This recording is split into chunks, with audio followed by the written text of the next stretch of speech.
¿Y tú? ¿Qué opinas? Con la conducción de Javier Muñoz Vidal.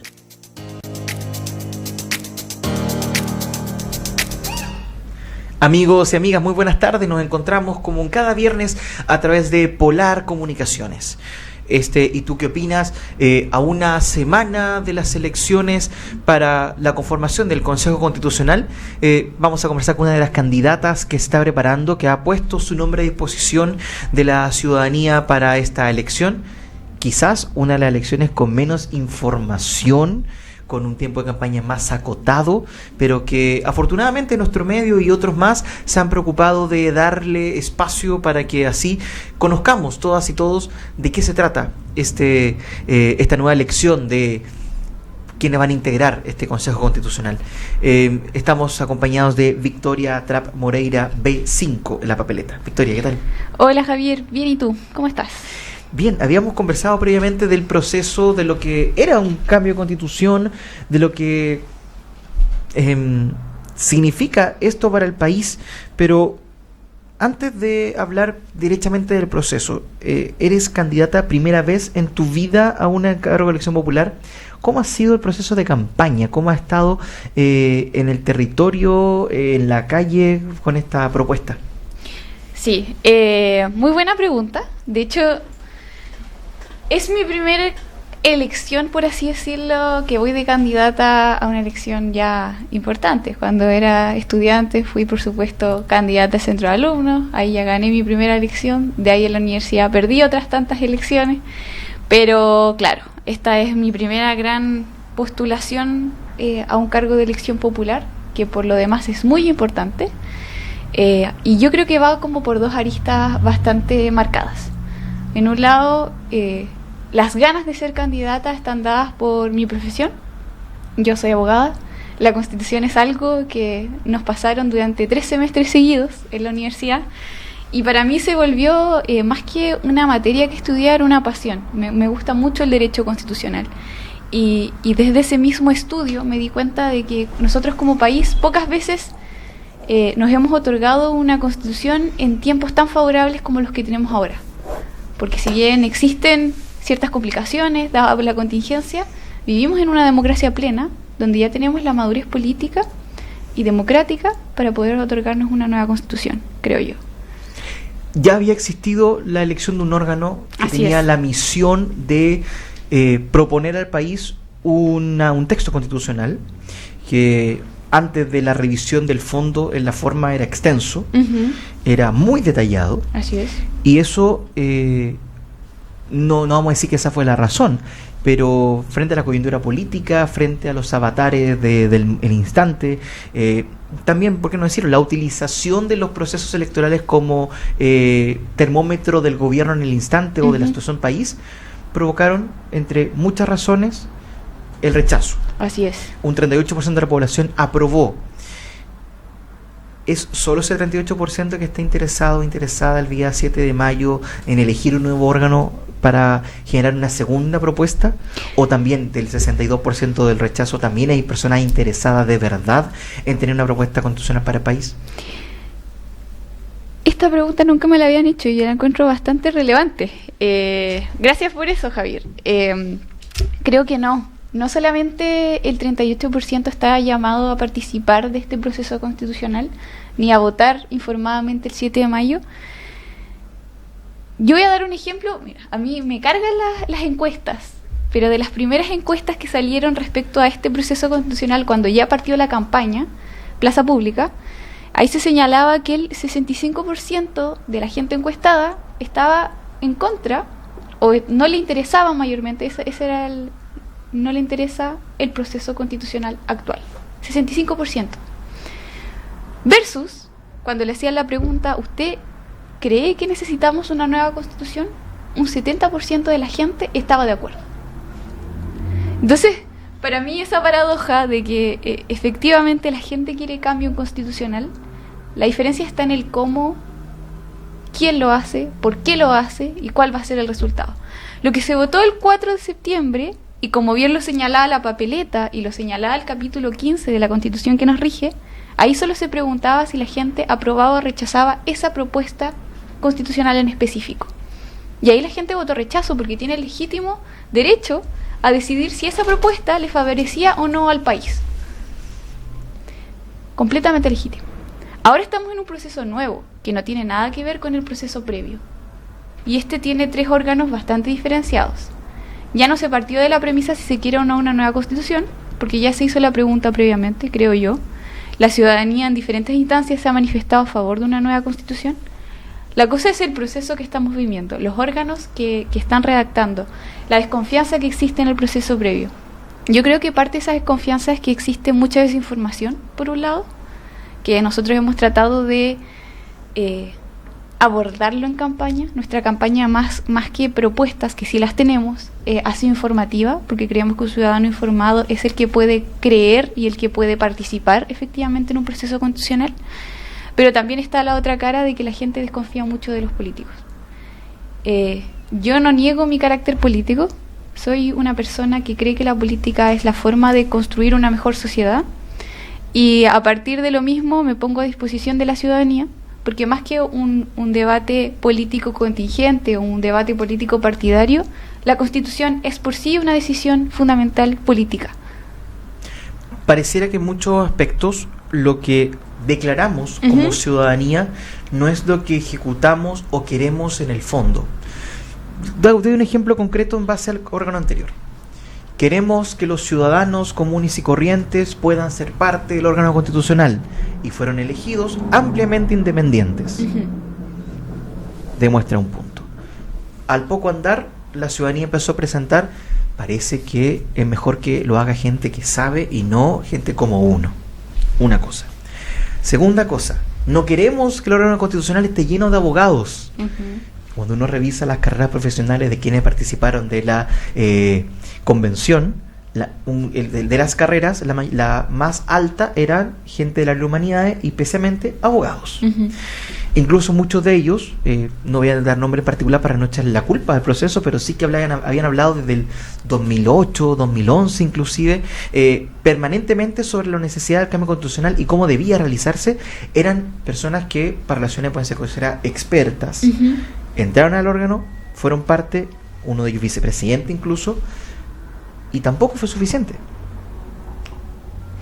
Esta pregunta quizá es una de las que se presenta más al aire, pero ¿qué quiere Chile realmente frente a estas situaciones? ¿Quiere un equilibrio entre políticos, expertos y personas comunes y corrientes?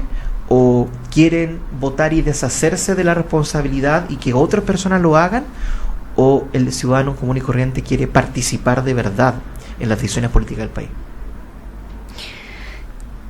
Es una buena pregunta. Yo creo que nadie puede adjudicarse la voz ciudadana, pero sin embargo creo que esta nos ha dado algunas luces de lo que podría querer o no querer. A mi parecer hay que buscar efectivamente un equilibrio.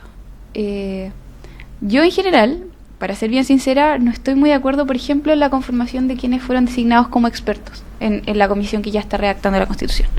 Y algunos casos bien específicos, no solamente por temas de pensamiento, sino el espacio político que han tenido ciertas personas creo que le ha hecho mal al país. ¿Por qué? ¿Porque utilizaron mal los espacios que tenían? Así ¿O porque demuestran lo peor de la política? Lo peor de la política. Creo que hay malos políticos. Así como la política es buena, esa misma política también puede degenerar en malos políticos. No toda política es mala, por supuesto, pero hay muchos casos. En ese aspecto, por ejemplo, está la comisión de expertos, que bien tiene políticos con trayectoria bastante amplia, tiene gente más bien técnica, que es nueva, poco conocida, pero que se maneja mucho en el área constitucional, que eso era lo ideal a la comisión de expertos. Y también tenemos gente que conjuga esos dos aspectos, que es político y a la vez conoce mucho del área. Ahora, ¿qué particularidad veo yo en este proceso? De que no solamente tenemos esa comisión de expertos que va a redactar un anteproyecto, sino que vamos a tener este órgano electo democráticamente. Ese órgano que va a estar conformado por 50 personas de todas las regiones del país, porque no nos olvidemos que la comisión de expertos, la mayoría son de Santiago. Tenemos esas 50 personas que van a ser variadas y electas por la ciudadanía acorde a lo que ellos plantearon durante su campaña en su territorio. Y esas mismas 50 personas van a ser quienes van a tomar ese anteproyecto y no solamente lo van a leer, van a comentar un poco, sino que van a poder aprobar o rechazar cada una de las normativas, como también aprobar con modificaciones y por supuesto ingresar nuevas normas. Es importante ese punto porque en algunos instantes se ha pensado de que este espacio constitucional elegido por la gente tendría más la apariencia de un consejo regional donde aprueban o rechazan, pero no pueden presentar propuestas propias frente a la base que estaba ya construida. Entonces estás precisando de que sí se puede llegar con ideas y con acciones y no que está más o menos el borrador listo o diseñado por la comisión de expertos. Se pueden hacer modificaciones y de hecho yo creo que eso es lo más importante y es lo que he tratado de transmitirse a la ciudadanía, porque efectivamente nos pasa, por ejemplo en el volanteo, en el puerta a puerta, nos consultan, pero ¿por qué están haciendo esto si al final ya está todo cocinado, ya está todo escrito, el borrador ya está, lo tenía listo de antes, un poco más? Yo creo que hay que ser un poco más minucioso en ese aspecto, en efectivamente los candidatos señalen de que sí se puede hacer un cambio. Nos va a facilitar, yo lo veo desde un lado positivo, nos va a facilitar el diálogo, efectivamente llegar el 7 de junio y no partir de una hoja en blanco, porque hay que llegar a acuerdos y tenemos solo 5 meses. Entonces nos va a facilitar tener esa hoja de ruta que ya trazaron los expertos. Sin embargo, eso no es el resultado que se va a votar el 17 de diciembre. Van a haber 5 meses donde nosotros vamos a tener que tener diversas discusiones, diversos debates, diversas votaciones, ya sea de los capítulos en general como de cada normativa en específico, y ahí efectivamente se va a trazar el trabajo que va a tener el Consejo Constitucional, que no es menor. O sea, tienen esas 4 atribuciones: aprobar, rechazar, aprobar con modificaciones e ingresar nuevas normativas. Yo creo que tienen las facultades suficientes como para, con ese trabajo previo ya hecho, tener estudiado, van a tener un mes desde la elección hasta que empiecen a trabajar, para efectivamente concretar los acuerdos, promover sus propias iniciativas y efectivamente ver qué es lo mejor para el país en este proceso que no solamente parte el 7 de junio, sino que ya partió el 6 de marzo. A diferencia del proceso anterior, la postulación de personas para ser candidato y candidatas estuvo más amañado por los partidos que el proceso anterior. Sí. Era más difícil el levantar candidaturas independientes. Claro. Y también era más difícil hacer situaciones irregulares, como pasó también en la candidatura independiente del proceso anterior. No en todas, por supuesto, claro, pero sí en un porcentaje que al menos significó una desilusión de la ciudadanía frente a esa propuesta. Pero también, dentro de esta misma resolución o presentación de los partidos, tenemos fuerzas políticas que desde el inicio, desde el plebiscito de entrada, dijeron no necesitamos una nueva constitución. Y ahora están candidatos y candidatas para ser parte del proceso que va a construir una nueva constitución. Uno no es nadie para decirle a una fuerza política, un partido, un conglomerado que se abstenga de participar democráticamente en un espacio. Pero ¿crees que la ciudadanía tiene difícil la decisión frente a un conglomerado que ha dicho desde el primer momento que la constitución que está es la que debería seguir rigiendo, cuando tienen ellos en sus manos poder construir la nueva propuesta?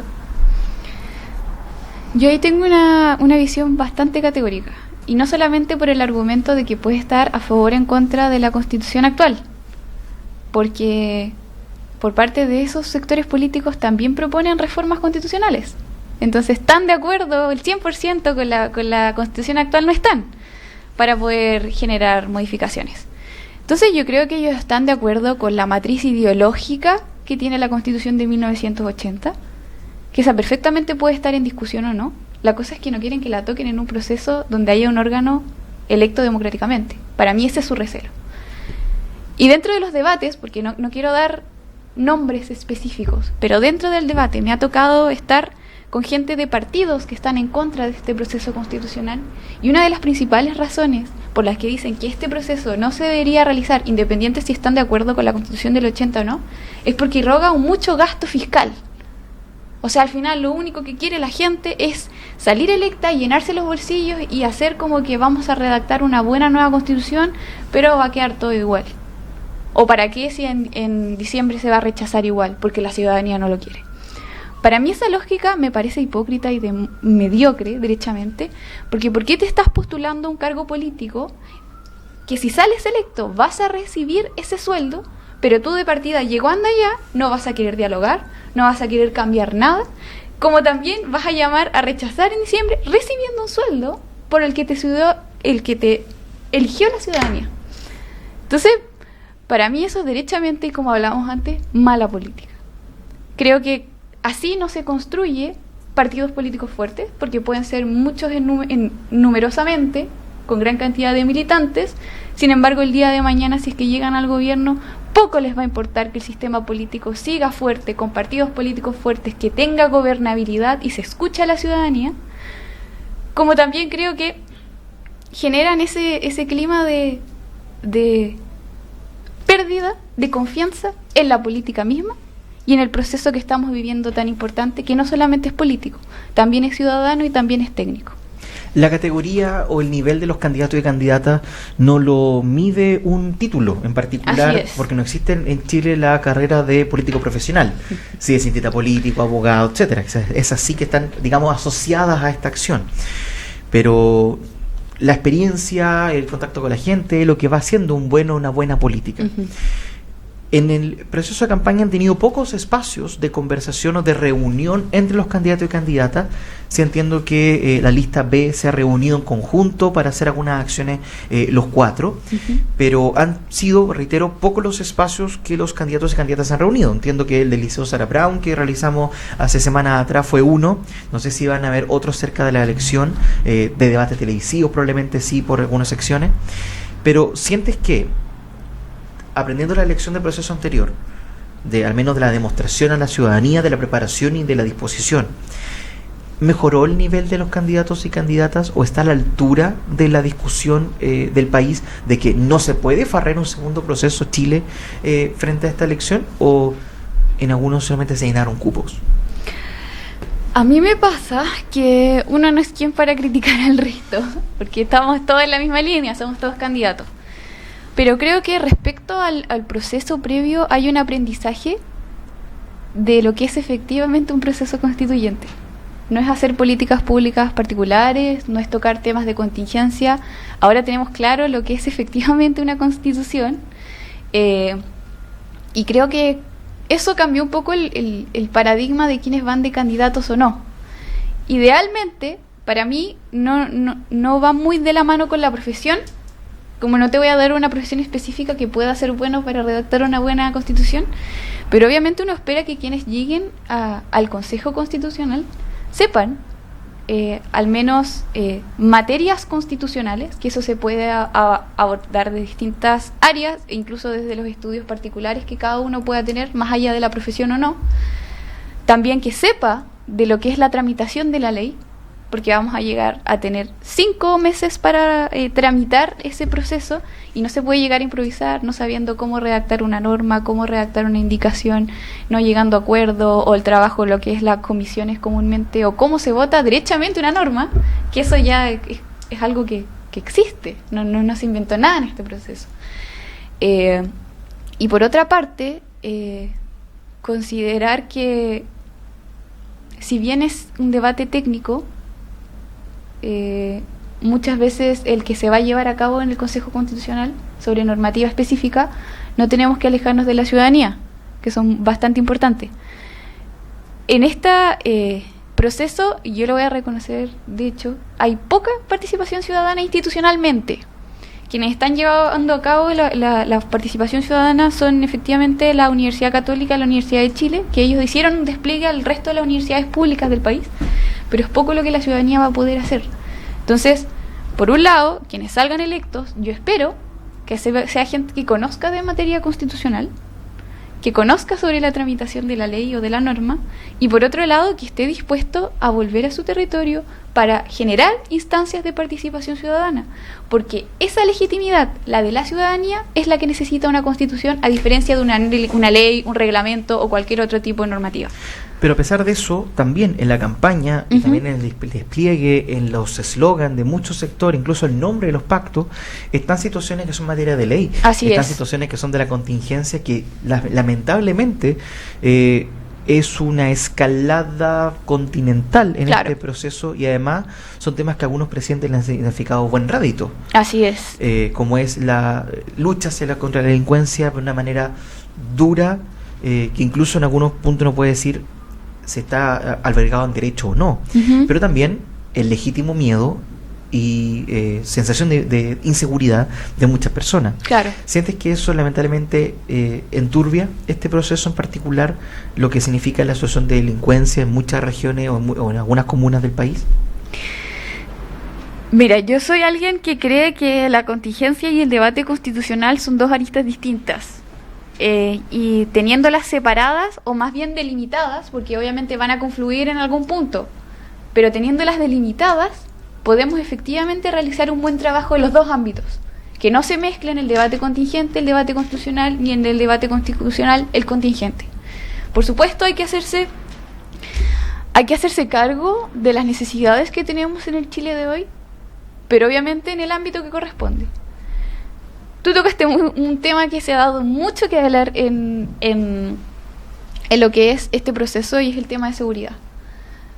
Hay candidatos a consejeros constitucionales que prácticamente están prometiendo leyes que se podrían despachar de un día para otro, porque es materia de ley lo que están proponiendo, y eso está mal, derechamente, porque en su cargo solo tienen un mandato, que es redactar una constitución, no generar leyes, no generar políticas públicas, redactar una constitución, no tienen otro mandato más que ese. Por otro lado, creo que eso genera falsas expectativas en la ciudadanía, y esas expectativas altas, que después no se van a poder manejar en un texto constitucional, es lo que puede llevarnos otra vez al fracaso del 4 de septiembre del año pasado. Se generaron tantas expectativas en la ciudadanía de que la Constitución podía cambiar las cosas de la noche a la mañana, que la gente creyó en eso. Y no es así, porque una Constitución no es una política pública particular, no es algo que se va a ver de un año para otro. Es una apuesta por un marco normativo que va a generar un cambio a largo plazo. Esos son los cambios importantes y trascendentales. Por algo estamos hablando de la ley fundamental y la decisión fundamental política de un país, porque no son cosas específicas y pequeñas, es algo muy grande a largo plazo y con visión de Estado. Dentro de lo que hemos conversado en esta primera parte del programa está justamente el proceso en sí mismo, el proceso de tu campaña y de tu decisión también. Ahora que falta una semana para la elección, ¿estás más convencida de haberte presentado como candidata a este proceso? Sí, sin duda. Yo no te voy a mentir. Tomar la decisión de ir de candidata tampoco fue tan fácil, porque obviamente era un proceso donde ya habíamos tenido uno anterior que había fracasado, donde la gente no estaba muy contenta con el debate constitucional, pero sin embargo, cada día que pasa me convenzo de que efectivamente se necesitan gente que a la ciudadanía les haga creer en la buena política. Me llega mucho, por ejemplo, te voy a dar un ejemplo de campaña, me llega mucho odio, no directamente a mí como persona, pero sin embargo si uno se acerca a hacerle campaña a alguien en la calle y le dice tome para las elecciones del 7 de mayo por si no tiene una candidatura, dice no, yo odio a los políticos, odio la política, lo único que quieren es llenarse de plata los bolsillos y no van a trabajar nada ni van a hacer ningún cambio para el país. Por supuesto que ahí uno primero queda en shock, no te voy a mentir. De ahí viene una desilusión grande, de como, ¿por qué estoy haciendo esto? Si al final la gente no va a creer en uno. Pero de ahí vuelve las ganas de intentar de convencer a la gente de que efectivamente hay políticos malos que nos han engañado y que han hecho creer de que están haciendo cambios para el país cuando no es así. Pero también hay buena política que se puede generar con rostros nuevos, con gente que cree que así se pueden cambiar las cosas. Entonces, me ha pasado mucho ese discurso, y cuando intento hablar con esas personas que al principio les generaba un recelo el escuchar primero a un candidato político, después quedan convencidos de que uno los escucha, de que efectivamente quiere generar un cambio y tiene ganas de trabajar para el país, porque acá estamos hablando del bien común, del bien de todos, no de un bien personal. Yo prácticamente tirándome al fuego en un proceso constitucional que posiblemente quizás no salga bien en diciembre, porque es una de las posibilidades, quedo 5 años inhabilitada de cualquier cargo político. Pero quiero estar ahí porque creo que un debate constitucional es el debate más bonito que la ciudadanía puede tener para otorgarse ellos mismos, que son el poder constituyente, ese pacto fundamental y ley fundamental. ¿Chile aguantaría un segundo voto rechazo en diciembre? Yo creo que aguanta, porque como historia de país hemos aguantado bastante. De ahí a si eso sería favorable para el país, yo lo dudo. La Constitución que nos rige actualmente es de 1980. Tuvo modificaciones en 1989 y en 2005, que por supuesto hicieron que esa Constitución pudiera seguir vigente en una democracia, porque fue creada en dictadura. Pero las temáticas o lo que se aborda en la Constitución que nos rige actualmente está desactualizada al Chile de hoy. Esa misma Constitución no nos va a regir, sí, porque yo creo que si se rechaza esta propuesta en diciembre, esa misma Constitución, la que nos rige actualmente, nos va a seguir rigiendo en 10, 20, 30 años más. No creo que tengamos otro proceso constitucional cerca. En 30 años más nos va a seguir sirviendo el marco constitucional de 1980. Yo creo que ya no da abasto. Estamos experimentando como país nuevas dificultades y hay que abordarlas desde la mirada de hoy. Hay que cambiar el marco constitucional. Yo estoy convencida de que hay que cambiarlo. No desechar todo, no hacer una carta refundacional, sino que sacar lo mejor de la tradición constitucional y responder a las necesidades que tienen los chilenos y los chilenos hoy y los que van a tener 10, 20 o 30 años más. Sobre algunos conceptos que has esbozado en este momento, creo que tenemos que profundizar, y además de las propuestas, de lo que hace diferente un candidato de otra candidata, en particular tu propuesta como B5 a la elección del día 7 de mayo. Así que vamos a una pausa comercial y regresamos con más. ¿Y tú qué opinas? A través de Polar Comunicaciones.